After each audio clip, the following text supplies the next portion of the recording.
أعوذ بالله من الشيطان الرجيم. بسم الله الرحمن الرحيم. ألف لام ميم. أحسب الناس أن يتركوا أن يقولوا آمنا وهم لا يفتنون.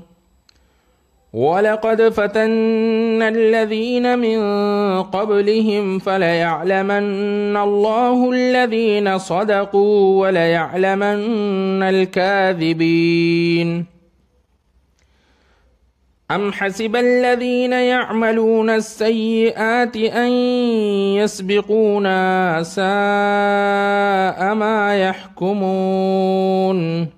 من كان يرجو لقاء الله فإن أجل الله لآت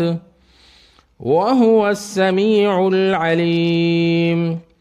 ومن جاهد فإنما يجاهد لنفسه إن الله لغني عن العالمين. والذين آمنوا وعملوا الصالحات لنكفرن عنهم سيئاتهم ولنجزينهم أحسن الذي كانوا يعملون. ووصينا الإنسان بوالديه حسنا وإن جاهداك لتشرك بي ما ليس لك به علم فلا تطعهما إلي مرجعكم فأنبئكم بما كنتم تعملون. والذين آمنوا وعملوا الصالحات لندخلنهم في الصالحين. ومن الناس من يقول آمنا بالله فإذا أوذي في الله جعل فتنة الناس كعذاب الله ولئن جاء نصر من ربك ليقولن إنا كنا معكم أوليس الله بأعلم بما في صدور العالمين. وليعلمن الله الذين آمنوا وليعلمن المنافقين. وقال الذين كفروا للذين آمنوا اتبعوا سبيلنا ولنحمل خطاياكم وما هم بحاملين من خطاياهم من شيء إنهم لكاذبون. وليحملن أثقالهم وأثقالا مع أثقالهم وليسألن يوم القيامة عما كانوا يفترون. ولقد أرسلنا نوحا إلى قومه فلبث فيهم 1000 سنة إلا 50 عاما فأخذهم الطوفان وهم ظالمون. فأنجيناه وأصحاب السفينة وجعلناها آية للعالمين. وإبراهيم إذ قال لقومه اعبدوا الله واتقوه ذلكم خير لكم إن كنتم تعلمون. إنما تعبدون من دون الله أوثانا وتخلقون إفكا إن الذين تعبدون من دون الله لا يملكون لكم رزقا فابتغوا عند الله الرزق واعبدوه واشكروا له إليه ترجعون. وإن تكذبوا فقد كذب من قبلكم وما على الرسول إلا البلاغ المبين. أولم يروا كيف يبدئ الله الخلق ثم يعيده إن ذلك على الله يسير قل سيروا في الأرض فانظروا كيف بدأ الخلق ثم الله ينشئ النشأة الآخرة إن الله على كل شيء قدير يعذب من يشاء ويرحم من يشاء وإليه تقلبون وما أنتم بمعجزين في الأرض ولا في السماء وما لكم من دون الله من ولي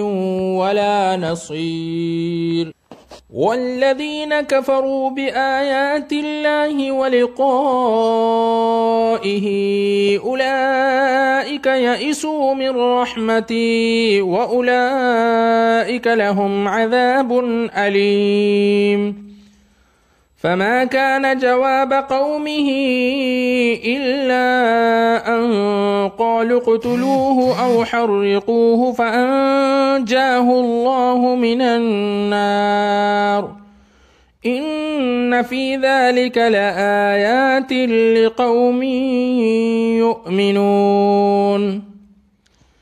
وقال إنما اتخذتم من دون الله أوثانا مودة بينكم في الحياة الدنيا ثم يوم القيامة يكفر بعضكم ببعض ويلعن بعضكم بعضا ومأواكم النار وما لكم من ناصرين فآمن له لوط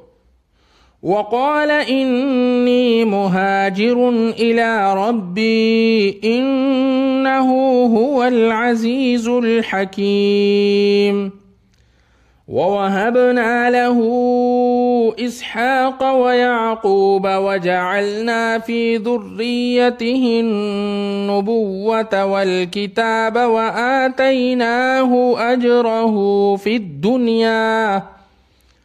وإنه في الآخرة لمن الصالحين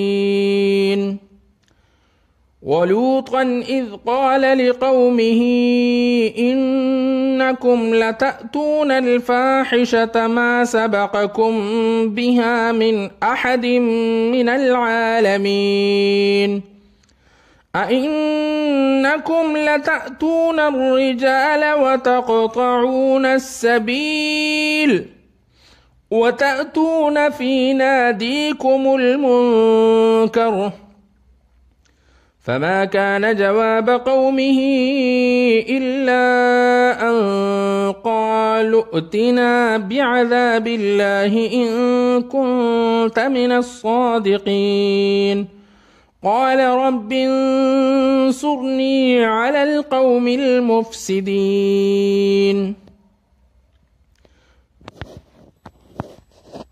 ولما جاءت رسلنا إبراهيم بالبشرى قالوا إنا مهلكو أهل هذه القرية إن أهلها كانوا ظالمين قال إن فيها لوطا قالوا نحن أعلم بمن فيها لننجينه وأهله إلا امرأته كانت من الغابرين ولما أن جاءت رسلنا لوطا سيء بهم وضاق بهم ذرعا وقالوا لا تخف ولا تحزن إنا منجوك وأهلك إلا امرأتك كانت من الغابرين إنا منزلون على أهل هذه القرية رجزا من السماء بما كانوا يفسقون ولقد تركنا منها آية بينة لقوم يعقلون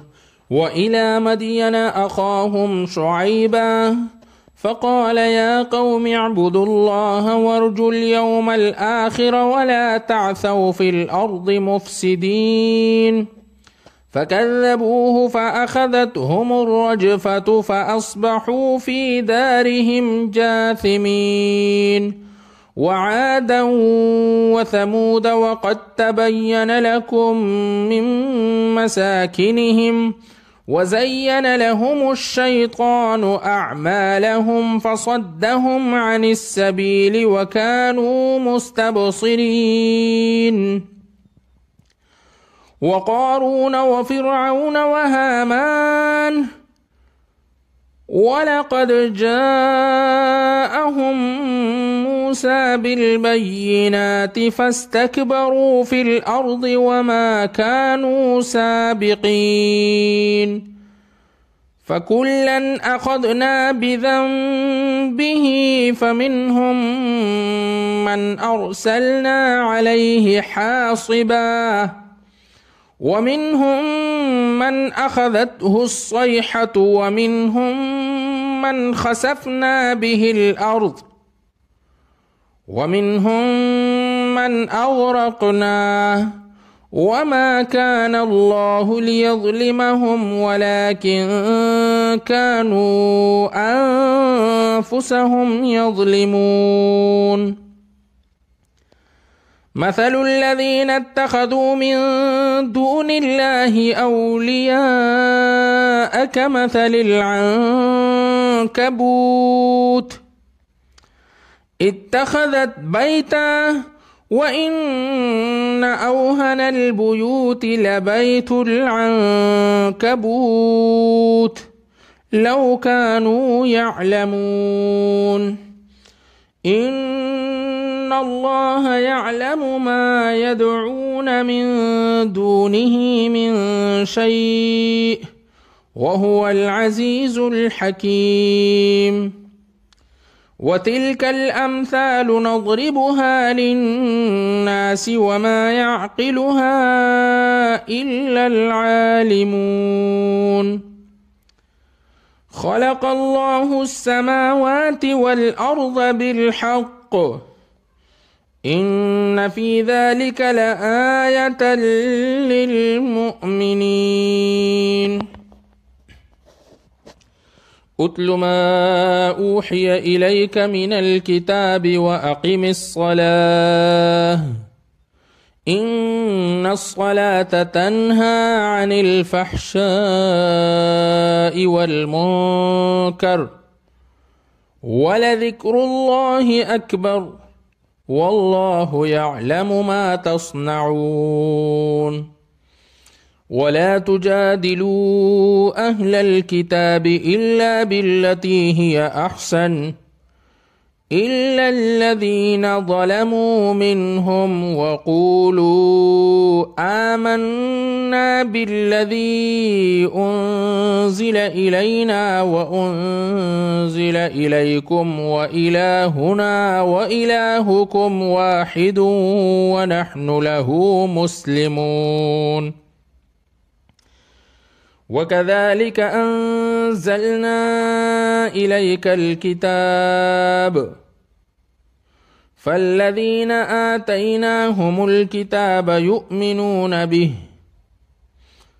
ومن هؤلاء من يؤمن به وما يجحد بآياتنا إلا الكافرون وما كنت تتلو من قبله من كتاب ولا تخطه بيمينك إذا لارتاب المبطلون بل هو آيات بينات في صدور الذين أوتوا العلم وما يجحد بآياتنا إلا الظالمون وقالوا لولا أنزل عليه آيات من ربه قل إنما الآيات عند الله وإنما أنا نذير مبين أولم يكفهم أنا أنزلنا عليك الكتاب تتلى عليهم إن في ذلك لرحمة وذكرى لقوم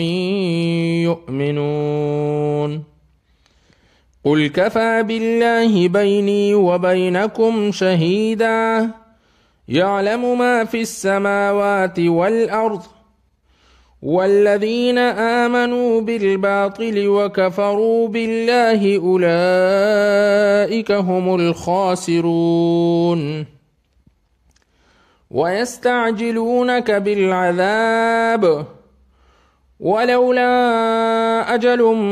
مسمى لجاءهم العذاب وليأتينهم بغتة وهم لا يشعرون يستعجلونك بالعذاب وإن جهنم لمحيطة بالكافرين يوم يغشاهم العذاب من فوقهم ومن تحت أرجلهم ويقول ذوقوا ما كنتم تعملون يا عبادي الذين آمنوا إن أرضي واسعة فإياي فاعبدون كل نفس ذائقة الموت ثم إلينا ترجعون والذين آمنوا وعملوا الصالحات لنبوئنهم من الجنة غرفا تجري من تحتها الأنهار خالدين فيها نعم أجر العاملين الذين صبروا على ربهم يتوكلون وكأي من دابة لا تحمل رزقها الله يرزقها وإياكم وهو السميع العليم ولئن سألتهم من خلق السماوات والأرض وسخر الشمس والقمر ليقولن الله فأنى يؤفكون الله يبسط الرزق لمن يشاء من عباده ويقدر له إن الله بكل شيء عليم ولئن سألتهم من نزل من السماء ماء فأحيا به الأرض من بعد موتها ليقولن الله قل الحمد لله بل أكثرهم لا يعقلون وما هذه الحياة الدنيا إلا لهو ولعب وإن الدار الآخرة لهي الحيوان لو كانوا يعلمون فإذا ركبوا في الفلك دعوا الله مخلصين له الدين فلما نجاهم إلى البر إذا هم يشركون ليكفروا بما آتيناهم وليتمتعوا فسوف يعلمون أولم يروا أنا جعلنا حرما آمنا ويتخطف الناس من حولهم أفبالباطل يؤمنون وبنعمة الله يكفرون ومن أظلم ممن افترى على الله كذبا أو كذب بالحق لما جاءه أليس في جهنم مثوى للكافرين والذين جاهدوا فينا لنهدينهم سبلنا وإن الله لمع المحسنين صدق الله العظيم. بسم الله الرحمن الرحيم. ألف لام ميم. غلبت الروم في أدنى الأرض وهم من بعد غلبهم سيغلبون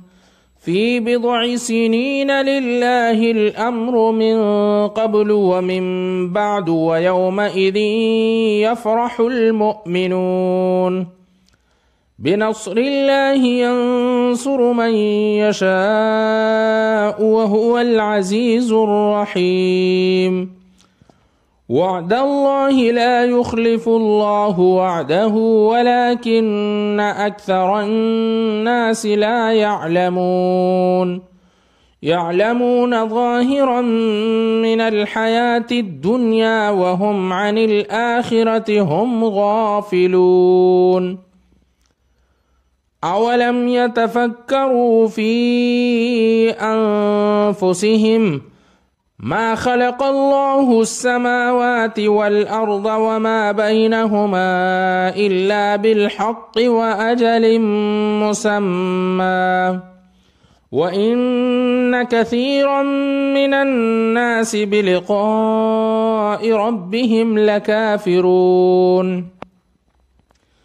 أولم يسيروا في الأرض فينظروا كيف كان عاقبة الذين من قبلهم كانوا أشد منهم قوة وأثاروا الأرض وعمروها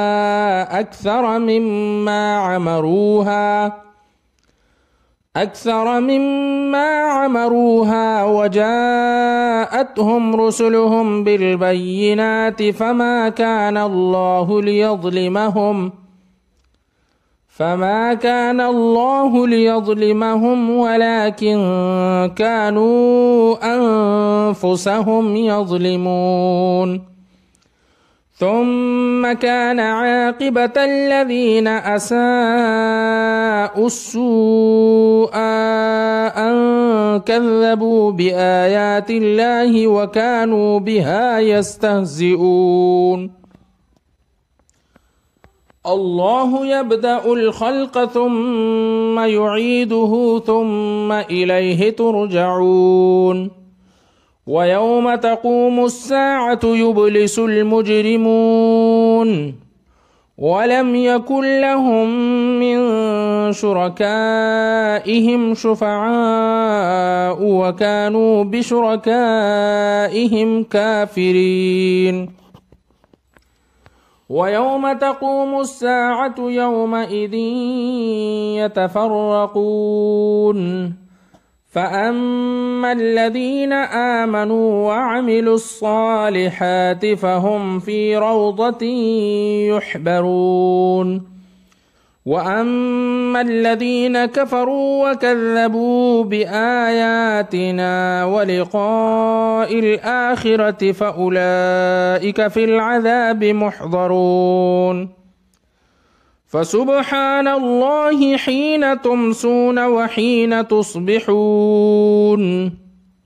وله الحمد في السماوات والأرض وعشيا وحين تظهرون يخرج الحي من الميت ويخرج الميت من الحي ويحيي الأرض بعد موتها وكذلك تخرجون. ومن آياته أن خلقكم من تراب ثم إذا أنتم بشر تنتشرون. ومن آياته أن خلق لكم من أنفسكم أزواجا لتسكنوا إليها وجعل بينكم مودة ورحمة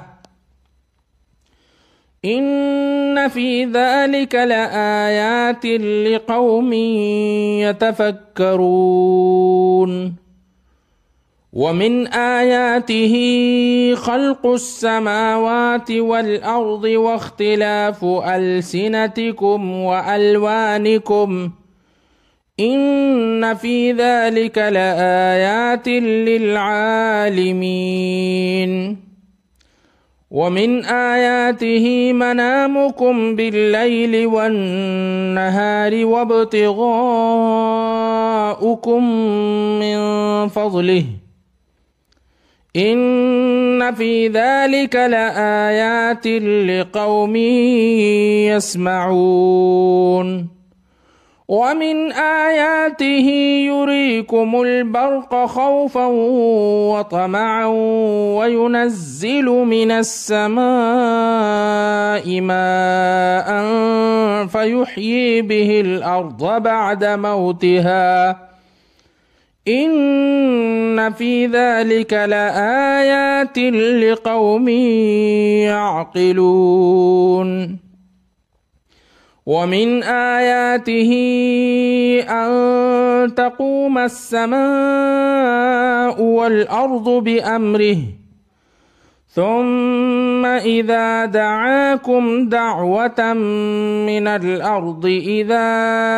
أنتم تخرجون. وله من في السماوات والأرض كل له قانتون. وهو الذي يبدأ الخلق ثم يعيده وهو أهون عليه وله المثل الأعلى في السماوات والأرض وهو العزيز الحكيم. ضرب لكم مثلا من أنفسكم هل لكم مما ملكت أيمانكم من شركاء فيما رزقناكم فأنتم فيه سواء تخافونهم كخيفتكم أنفسكم كذلك نفصل الآيات لقوم يعقلون. بل اتبع الذين ظلموا أهواءهم بغير علم فمن يهدي من أضل الله وما لهم من ناصرين. فأقم وجهك للدين حنيفا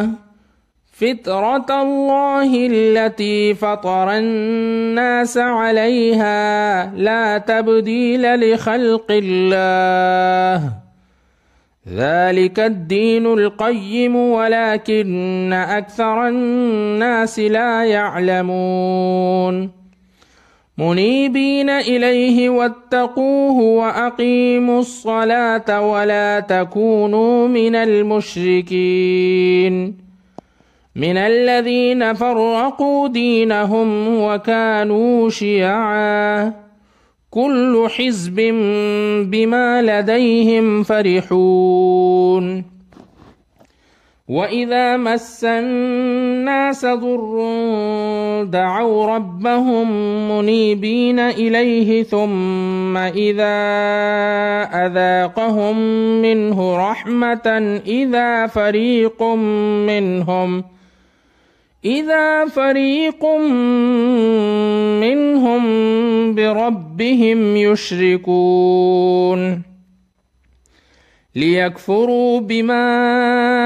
آتيناهم فتمتعوا فسوف تعلمون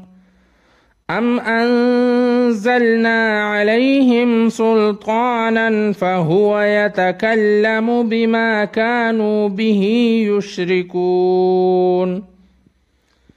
وإذا أذقنا الناس رحمة فرحوا بها وإن تصبهم سيئة بما قدمت أيديهم إذا هم يقنطون أولم يروا أن الله يبسط الرزق لمن يشاء ويقدر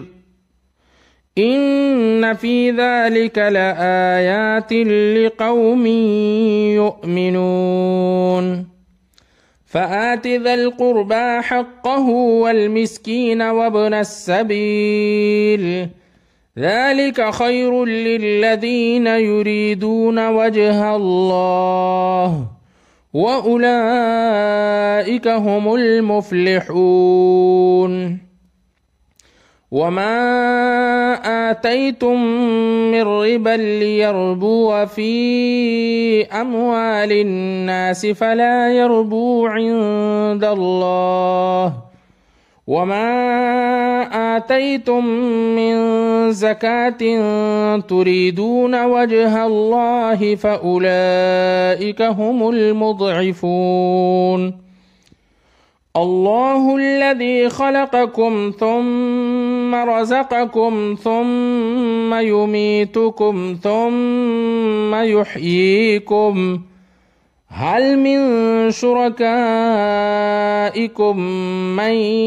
يفعل من ذلكم من شيء سبحانه وتعالى عما يشركون ظهر الفساد في البر والبحر بما كسبت أيدي الناس ليذيقهم بعض الذي عملوا لعلهم يرجعون قل سيروا في الأرض فانظروا كيف كان عاقبة الذين من قبل كان أكثرهم مشركين فأقم وجهك للدين القيم من قبل أن يأتي يوم لا مرد له من الله يومئذ يصدعون من كفر فعليه كفره ومن عمل صالحا فلأنفسهم يمهدون ليجزي الذين آمنوا وعملوا الصالحات من فضله إنه لا يحب الكافرين ومن آياته أن يرسل الرياح مبشرات وليذيقكم من رحمته ولتجري الفلك بأمره ولتبتغوا من فضله ولعلكم تشكرون ولقد أرسلنا من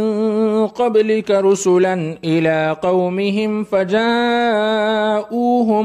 بالبينات فانتقمنا من الذين أجرموا وكان حقا علينا نصر المؤمنين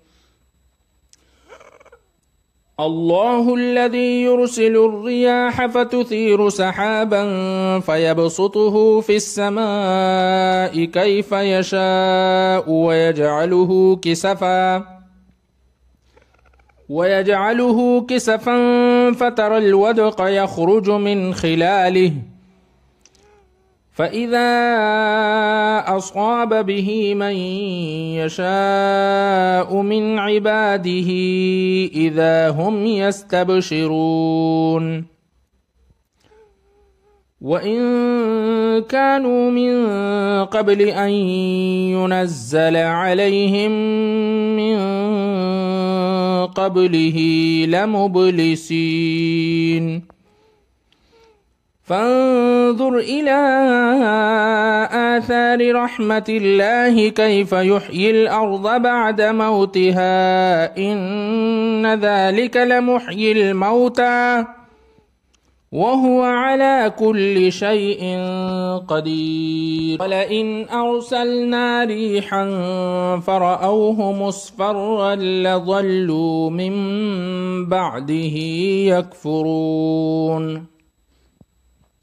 فإنك لا تسمع الموتى ولا تسمع الصم الدعاء إذا ولوا مدبرين وما أنت بهاد العمي عن ضلالتهم إن تسمع إلا من يؤمن بآياتنا فهم مسلمون الله الذي خلقكم من ضعف ثم جعل من بعد ضعف قوة ثم جعل من بعد قوة ضعفا وشيبة يخلق ما يشاء وهو العليم القدير ويوم تقوم الساعة يقسم المجرمون ما لبثوا غير ساعة كذلك كانوا يؤفكون وقال الذين أوتوا العلم والإيمان لقد لبثتم في كتاب الله إلى يوم البعث فهذا يوم البعث ولكنكم كنتم لا تعلمون فيومئذ لا ينفع الذين ظلموا معذرتهم ولا هم يستعتبون ولقد ضربنا للناس في هذا القرآن من كل مثل ولئن جئتهم بآية ليقولن الذين كفروا إن أنتم إلا مبطلون كذلك يطبع الله على قلوب الذين لا يعلمون فاصبر إن وعد الله حق ولا يستخفنك الذين لا يوقنون صدق الله العظيم. بسم الله الرحمن الرحيم. ألف لام ميم. تلك آيات الكتاب الحكيم هدى ورحمة للمحسنين الذين يقيمون الصلاة ويؤتون الزكاة وهم بالآخرة هم يوقنون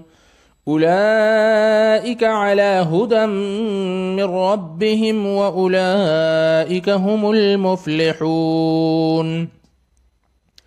ومن الناس من يشتري لهو الحديث ليضل عن سبيل الله بغير علم ويتخذها هزوا أولئك لهم عذاب مهين. وإذا تتلى عليه آياتنا ولى مستكبرا كأن لم يسمعها كأن في أذنيه وقرا فبشره بعذاب أليم. إن الذين آمنوا وعملوا الصالحات لهم جنات النعيم خالدين فيها وعد الله حقا وهو العزيز الحكيم. خلق السماوات بغير عمد ترونها وألقى في الأرض رواسي أن تميد بكم وبث فيها من كل دابة وأنزلنا من السماء ماء فأنبتنا فيها من كل زوج كريم هذا خلق الله فأروني ماذا خلق الذين من دونه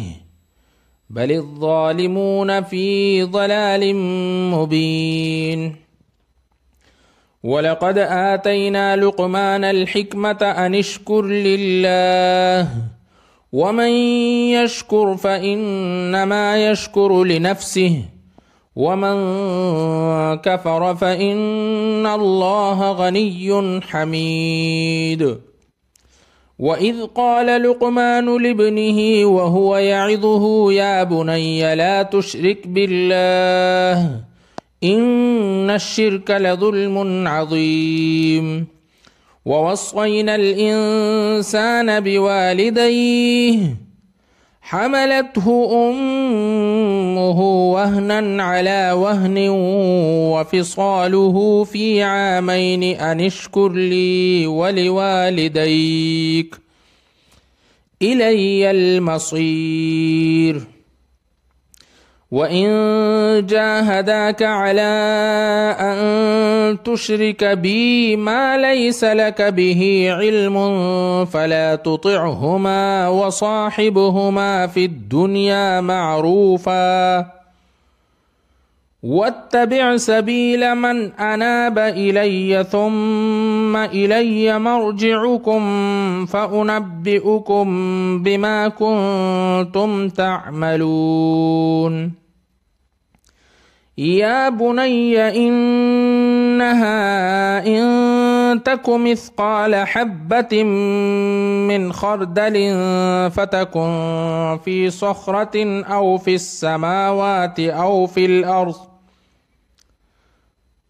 في السماوات أو في الأرض يأت بها الله إن الله لطيف خبير يا بني أقم الصلاة وأمر بالمعروف وانه عن المنكر واصبر على ما أصابك إن ذلك من عزم الأمور ولا تصعر خدك للناس ولا تمش في الأرض مرحا إن الله لا يحب كل مختال فخور واقصد في مشيك واغضض من صوتك إن أنكر الأصوات لصوت الحمير ألم تروا أن الله سخر لكم ما في السماوات وما في الأرض وأسبغ عليكم نعمه ظاهرة وباطنة ومن الناس من يجادل في الله بغير علم ولا هدى ولا كتاب منير وإذا قيل لهم اتبعوا ما أنزل الله قالوا بل نتبع ما وجدنا عليه آباءنا أولو كان الشيطان يدعوهم إلى عذاب السعير ومن يسلم وجهه إلى الله وهو محسن فقد استمسك بالعروة الوثقى وإلى الله عاقبة الأمور ومن كفر فلا يحزنك كفره إلينا مرجعهم فننبئهم بما عملوا إن الله عليم بذات الصدور نمتعهم قليلا ثم نضطرهم إلى عذاب غليظ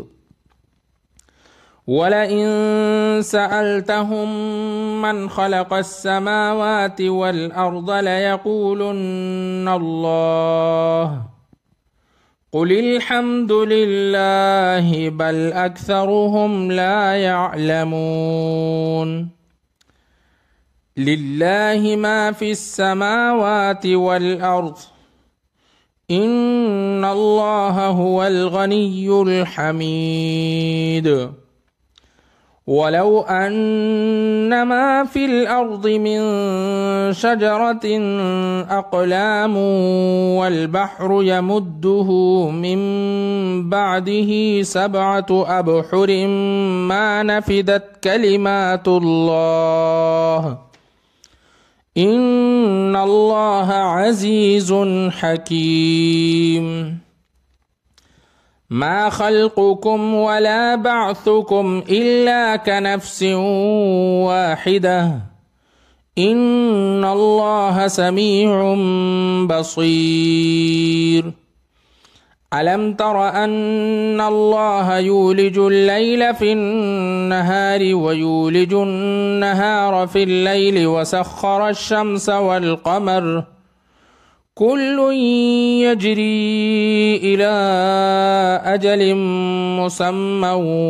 وأن الله بما تعملون خبير ذلك بأن الله هو الحق وأن ما يدعون من دونه الباطل وأن الله هو العلي الكبير ألم تر أن الفلك تجري في البحر بنعمة الله ليريكم من آياته إن في ذلك لآيات لكل صبار شكور وإذا غشيهم موج كالظلل دعوا الله مخلصين له الدين فلما نجاهم إلى البر فمنهم مقتصد وما يجحد بآياتنا إلا كل ختار كفور يا أيها الناس اتقوا ربكم واخشوا يوما لا يجزي والد عن ولده ولا مولود هو جاز عن والده شيئا إن وعد الله حق فلا تغرنكم الحياة الدنيا ولا يغرنكم بالله الغرور إن الله عنده علم الساعة وينزل الغيث ويعلم ما في الأرحام وما تدري نفس ماذا تكسب غدا وما تدري نفس بأي أرض تموت إن الله عليم خبير